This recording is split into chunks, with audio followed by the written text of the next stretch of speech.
Hi guys and welcome to today's video. My name's Lydia and I am a second year graduate entry medical student at Swansea. I'm about to go into my third year in September. I have a first degree in politics and then after that I took a year out working in a nursing home before I started studying in 2018 at Swansea. This video series hopes to cover everything you could possibly want to know, or perhaps even more than you'd want to know, about studying medicine at Swansea University. The things covered in this video are things that I always wanted to know before I started at Swansea, the things that I didn't realise I wanted to know until I started, and also just a few things I've sort of learnt along the way, and hopefully this video will help you decide whether Swansea is the right university to study medicine for you. I've also included some things in this video that people tend to ask me when they message me on Instagram. If you have any further questions after watching this video, then feel free to message me.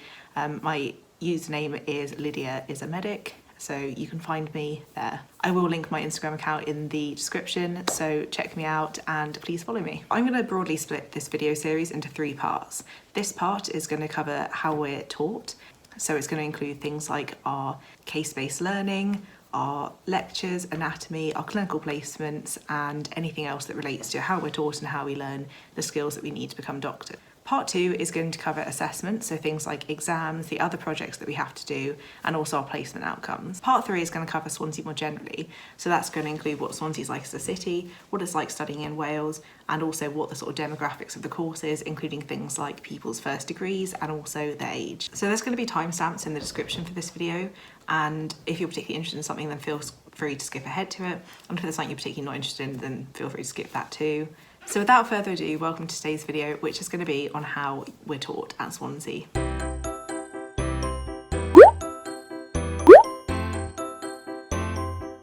So Swansea is a university that subscribes to the idea of a spiral curriculum. This basically means that we don't learn in sort of blocks that are attached to a particular sort of cardiovascular system or respiratory system, and instead we learn things week by week, and they're all mixed in together, and the idea is that you come back and revisit topics. So each week covers a specific condition, and there's not necessarily a particular link between one week and the next. So for example, the first week is diarrhea week, but the second week is about COPD. This also means that the next time we cover a topic similar to one that we've covered before, then we have the chance to build on our learning. So you're not expected to just learn about something for the first time and then 8 weeks later be an expert in it, which I think is actually a really good thing. The definite positive, I think, to this is that it really prepares you for a future in medicine. If you're a GP in the future and you're working in a GP practice, people aren't going to come into you all in the same morning, all with respiratory conditions. You know, you don't get this sort of heads up on what's coming in to see you. And I think our course kind of prepares us much the same way. By switching around from week to week, it kind of forces you to think like a doctor. It forces you to go from one mindset to the next. So you might have in a GP surgery that you see someone that has a common cold and actually needs no treatment, and someone else that comes in and is completely suicidal and needs a lot of help. It also really allows you to consolidate things. So as I said, you don't have to go from knowing absolutely nothing about neurology to 8 weeks later having all the knowledge. This is actually really good for people that come from humanities backgrounds like myself, because it means that I have more time to catch up and start to really think about things, and have more time to catch up with my colleagues who perhaps already have a good backing in various sciences. The main negative of this style of teaching, in my opinion, is that because every week is taught by a different sort of clinical lead, sometimes it means that we get certain things hammered into us 1,000 times and other things seem to just get completely missed. So for example, every single week it feels like we get taught about clubbing, which is sort of a swelling of your fingernails, and yet no one's ever actually sat down and taught us about asthma and how to manage it. Or if they have, I definitely missed that lecture, so sorry if they have. So we're taught primarily by case-based learning. Case-based learning is something that I don't think is necessarily very well defined. Lots of different universities do case-based learning, but they all do it in different ways. And so I'm going to try and basically explain just a little bit about how that works for us. At Swansea, this basically means that we spend a week on a certain case, and at the beginning of the week, the case is presented to us, and we follow that case throughout the week and learn things surrounding that case through different lectures and different sessions. So in years 1 and 2, what this means is that we start on the Monday with a case presentation. In year 1, the case presentation is taken by the lead clinician for the week, and usually there'll be an expert in whichever area we're covering. So for example, if it's a paediatrics-based week, then we'll obviously have a paediatrician come in and speak to us, or if it's something gastrointestinal, a gastroenterologist will come in. In second year, this changes slightly. So in second year, it's the students that tend to present the case presentation, and then the clinician's also there to sort of back it up and also answer any questions at the end of the case presentation. This can be quite intimidating, and I was definitely quite nervous about this when I started second year, but actually it's a really good learning experience. For me, the worst bit was definitely presenting the drug slide, because I cannot pronounce drug names, and I only learnt this when I actually went to present the drug slide. So yeah, it is quite intimidating. It can also feel quite nerve-wracking to go and clerk a patient that you're then presenting. So for example, my week was on cerebral palsy. So we went to see a little boy who had cerebral palsy. You do this in a group. So there were 4 people in my group and, you know, we all went together to go and see this boy. And that did take away some of the nerves, but of course it's still a little bit nerve-wracking. So we also met his mother and we then presented his case along with some videos to kind of bring the case to life. And it went down really well in general. And I think it gives people a really good idea to have someone that they're particularly focusing on to kind of contextualise the case. Monday then continues with either anatomy in first year or lectures then anatomy in second year. The lectures might cover anything from basic physiology to a further discussion of the clinical condition that was discussed in the case presentation. Monday's lectures are usually not too hard on the brain because the idea is to kind of introduce you to the topic and to give you the sort of foundation knowledge that you're going to need to do the rest of the week. This feels like a really good point to mention the basic science lectures. Swansea Gem obviously has people from a variety of different backgrounds, including people like myself who have politics degrees, and therefore not everyone has the same level of science knowledge when they're coming in. We have lots of people in the course who've studied biochemistry or biomedical sciences, and people that even have PhDs in biochemistry related things, and then you have people like me who have not got any science qualification past GCSEs. So of course there needs to be a bit of work to be done to get people up to the same standard. Swansea is quite aware that not everyone's going to have the same level of science knowledge upon starting the course, and so they put out these basic science lectures which kind of aim to bring everyone up to roughly the same initial level. Of course it's not going to completely bridge the divide, but it definitely helps, and also helps to make the lectures more understandable that you're going to have that week. These lectures tend to cover basic physiology kind of things, or also pharmacology. So we had lectures on pharmacokinetics, on tumours, on anything like that that they think would be really important to build your knowledge. I would however say that some of these lectures have been a bit much for me. They have kind of presumed me to have a little bit more scientific knowledge than I actually do have, and perhaps they're better aimed at people that either need a refresher on science or at least have science A-levels. If you're super keen to do some preparation before starting the course, the one area that I would personally say would be worth it is definitely reading up on some basic physiology. Things like anatomy or clinical conditions aren't really going to help you particularly, but the physiology would definitely be an advantage and might just make that initial transition a little bit easier. However, there is a lot of support for non-science grads throughout the course. A lot of the lecturers will definitely take an interest and will definitely try and help you out. And also one of the beauties of GEM is that people are quite willing to help each other. There are loads of resources passed down every year from older science grads and non-science grads, and they make a really good foundation for you to learn from. So definitely don't worry if you're coming from a non-science background, there is plenty of support available. My flatmates have all done science degrees, so one did a biomedical sciences degree, one did forensic sciences, and one did tropical diseases. They've all been really helpful and have explained so many concepts to me and have answered all my stupid questions, even when they've been ridiculous. So as long as you find a good friendship group, which I'm sure you will find that there are people who are willing to help you. I'm also part of a non-science grads messenger group on Facebook, which is really important because we kind of provide a bit of support. There were also some informal teaching sessions together. So there's definitely loads of opportunities to collaborate. And yeah, again, that is one of the great things about Swansea Gem. So the next topic I'd like to talk about is anatomy.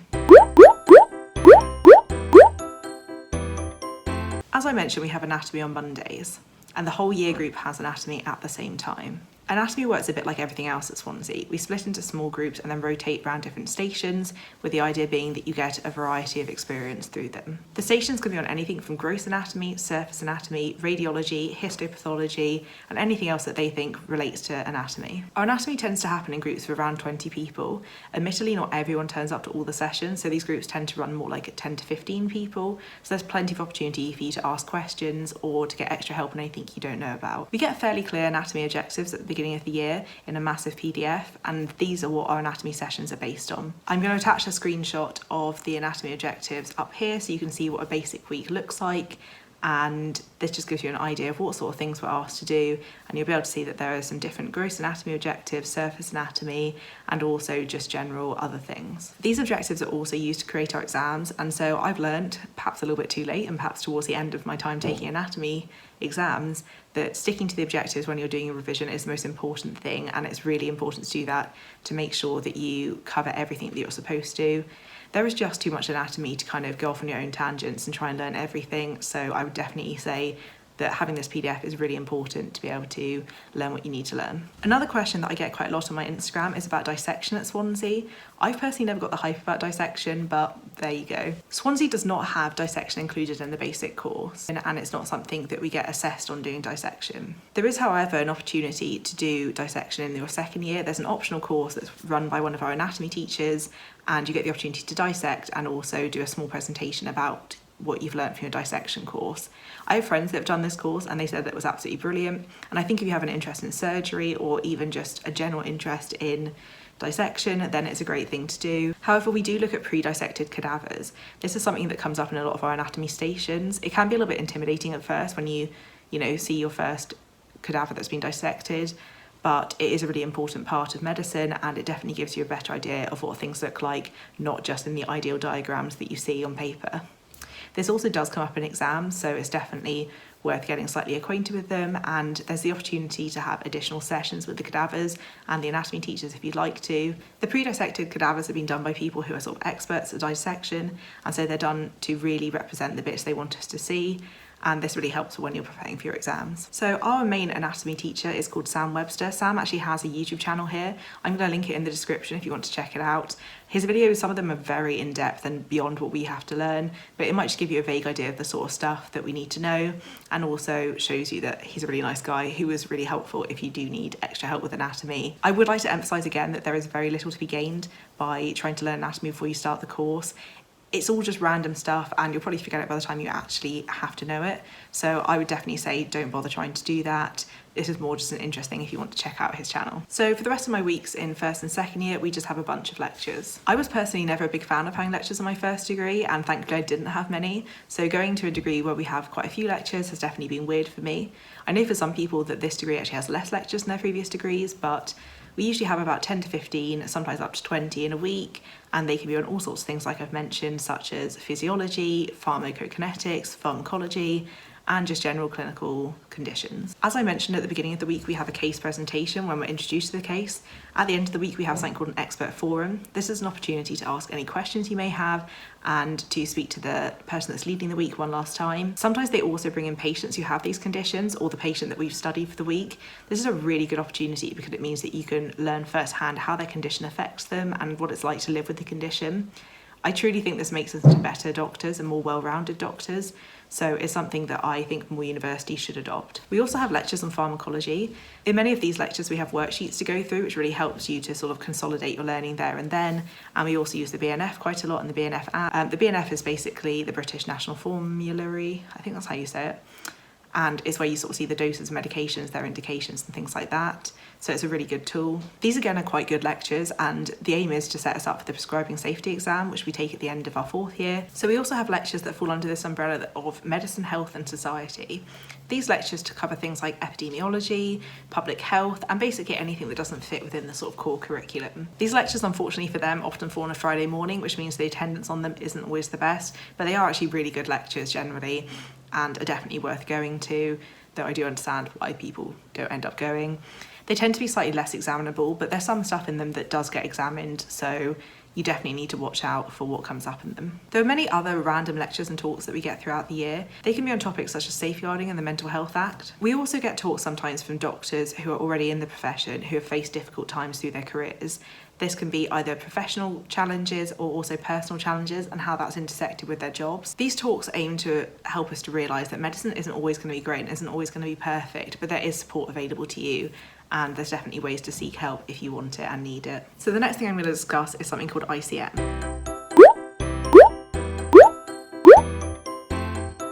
ICM stands for Integrated Clinical Methods. In the first 2 years, we have ICM on a Thursday. This is basically when we're taught all our clinical skills. Currently, this happens in the hospital in a dedicated ward called Ward 10. It was purpose-built last year to accommodate the medical students and also other healthcare students. It has simulation dolls, it has wards, it has a fake sort of personal home, and it's a really good experience and really good opportunity to practice these skills and make it feel a little bit more realistic. This was actually a really big deal. We didn't have it in my first year at Swansea, but they built it just before my second year, and it genuinely does make things a lot better, and it's actually a really great resource that Swansea has. I'm sure on open days they'll probably show you around it nowadays. So ICM, a bit like anatomy, is station based. We get split into the two halves of the year group alphabetically, and then we get split into smaller groups. Particularly towards the beginning, ICM sessions tend to cover things that we've done in that week. So for example, in the first heart week, we learn the cardiovascular exam, we learn how to do ECGs, and we learn other things like looking for clinical signs in people with heart disease. As we get further on and the spiral curriculum brings us back to topics, we tend to go over things we've done before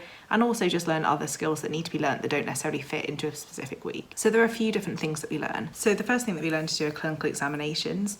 These tend to be on things like cardiovascular system, the respiratory system, neurological, musculoskeletal, the list goes on. These tend to be taught to us by GPs who are ICM tutors. Some are taught to us by other healthcare professionals.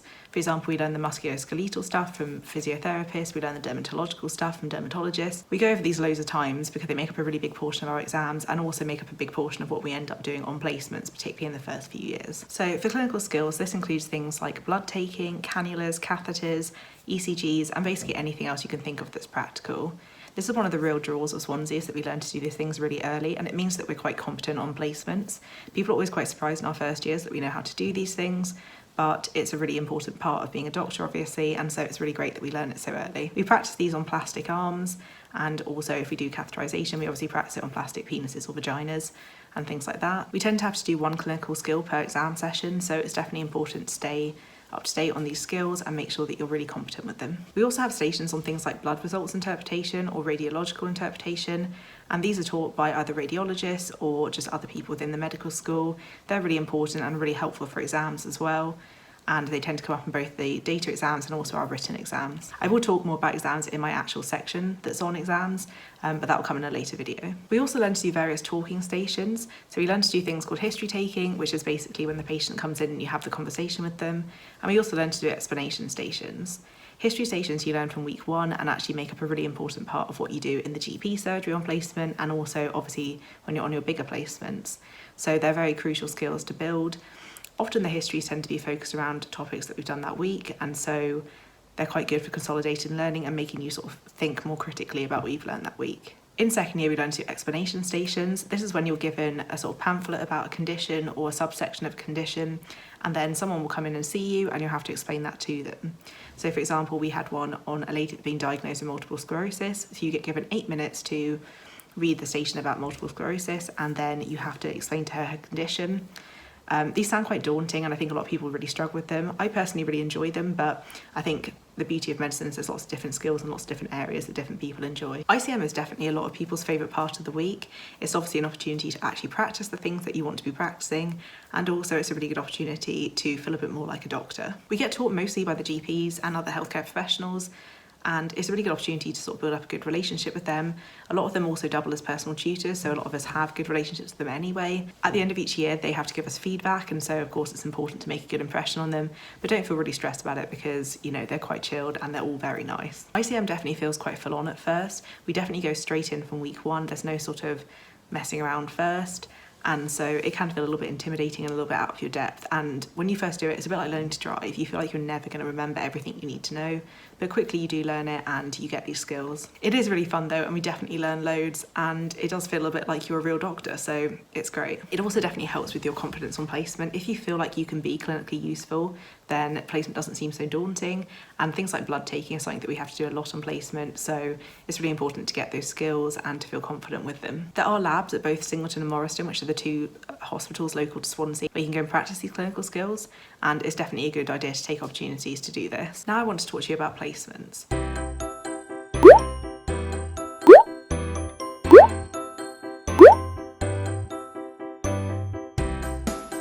Placements is one of the big draws that Swansea has. We get loads of early clinical exposure, and a lot of people really like that. In fact, if you don't like the idea of that, then maybe Swansea isn't the perfect university for you, because that is something they really emphasise. We get so much of it from literally the first month of the course onwards. It really helps to consolidate knowledge and also to keep you inspired towards becoming a doctor. The quality of these placements is also, for the most part, really high, and so Swansea really does this very well. One of the first opportunities that you get to experience clinical placements are things called LOCS.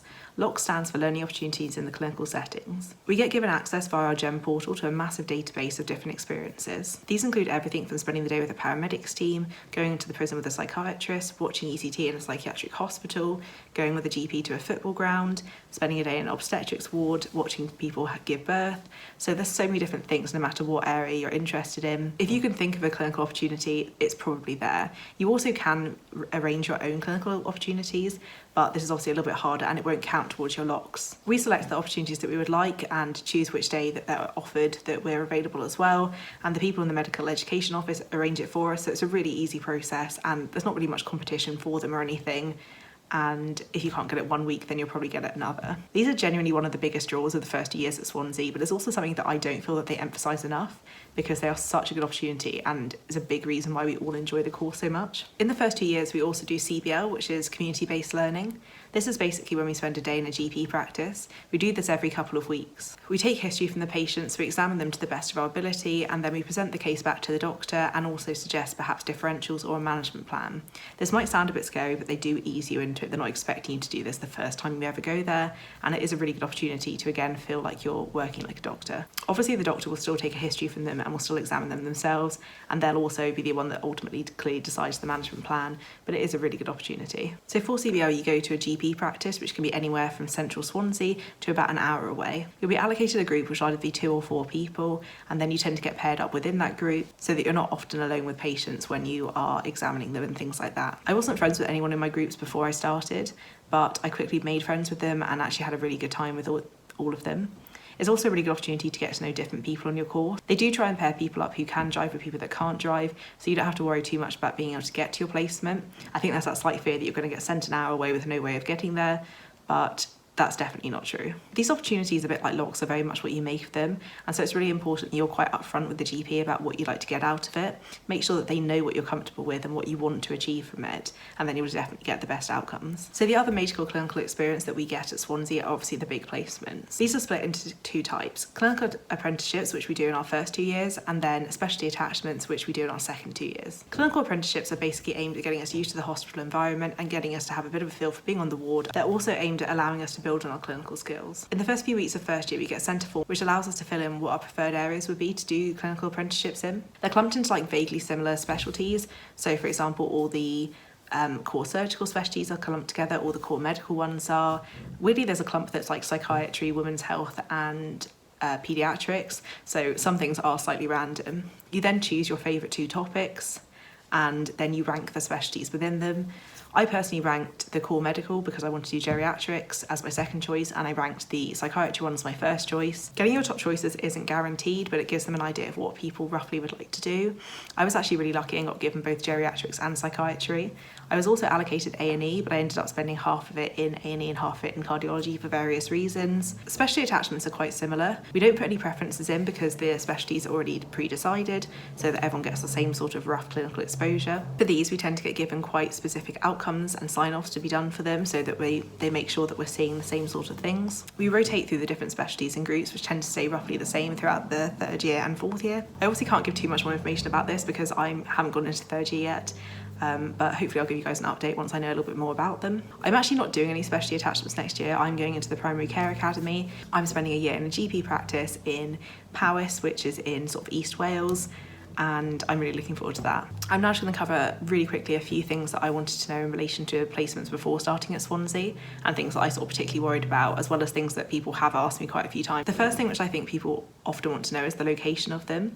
So the answer is that you can be sent anywhere in Wales for these placements. For my first placement, I was sent to Aberystwyth, which was quite nerve-wracking. Some people are sent to North Wales, like Bangor and Rhyl. Some people are sent down to the sort of southwest of Wales, and some people do get to stay in Swansea. There are some placements that are a bit closer to home, and a few of them are actually in Swansea, but these placements tend to be quite sought after because there's a lot of people that want to stay in Swansea. You can put in special circumstances, and if you have things like children who are young and live in the area, then you're quite likely to be able to stay in Swansea, but unfortunately there are no guarantees. So this is something that you might want to think about if you are someone who has children or any other particular reason for wanting to stay local before you start. Secondly, the accommodation was a big concern. I actually get quite a lot of questions about this and like how do you afford to put yourself up if you get sent to Aberystwyth or somewhere random. Accommodation, if you're outside of Swansea, is always provided. So in Aberystwyth, I was put in hospital accommodation on site, and also when I was in Glangwili, I got put in hospital accommodation on site. My third placement, which I was supposed to be doing right now, I was supposed to be in lovely little bungalows, but sadly that got cancelled, so obviously I'm not. You will most likely be put in a flat with other people on your course. Sometimes you'll be put with other Cardiff students as well. In my first placement, I was in a flat in this sort of little house type thing, and it was with 3 other girls on my course, and that was really great and a really good way to get to know them. In my second placement, I was on a corridor of 17 people, and it was a mix of Swansea students and Cardiff students. This was less ideal because it was really noisy and also just not the nicest accommodation, but you kind of get used to it. And also you're quite busy, so you don't spend that much time in there. It also had 2 fridges between 17 of us, and you can imagine that was just chaos. So yeah, it was quite chaotic. I'm also going to put a sign up here, which is what I saw the second I arrived at my accommodation, and I saw so many bugs in this accommodation as to be untrue. So yeah, it wasn't ideal. Overall though, it's really good, and obviously it's nice to have accommodation pre-sorted and you don't have to pay anything towards it, so there's no worries there. Thirdly, I was kind of worried about going away and living with strangers. I was quite nervous about the thought of having no friends on placement. For one, you quickly make friends, like you're living with these people, of course you're going to quickly bond with them for the most part. Also, you tend to get partnered up on placement. So for my first placement, I was partnered up with a guy in my year, and you know, it quickly means that you build up a relationship. My second placement, it was just me, which was a little bit more lonely, but it's still fine. And you know, like in Aberystwyth, we tended to go out and do quite a lot of stuff, and we used to go out to the pub quite a bit and just things like that. We went to karaoke one night. In my second placement, we went to the pub quiz. So there's loads of opportunities. We went for meals. It was great. Placements are really exciting and a really good way to learn. And for the most part, Swansea does them incredibly well. So that largely covers how we're taught at Swansea. I hope this video has been clear and kind of informative for you. If there's anything I haven't covered, feel free to send me a message or ask in the comments below. This is the first video in a series about Swansea Medical School, so hopefully if I haven't covered anything you want to know about Swansea now, I'll cover it later. But again, do put any questions down below and I will try and cover them in later videos if I haven't already. I hope you enjoyed this video. Feel free to give it a like and also to subscribe to my channel if you'd like to know more about Swansea Gem, or if you just want to know more about graduate entry medicine or being a medical student. I hope you see you next time for my How We're Assessed video, and see you guys later.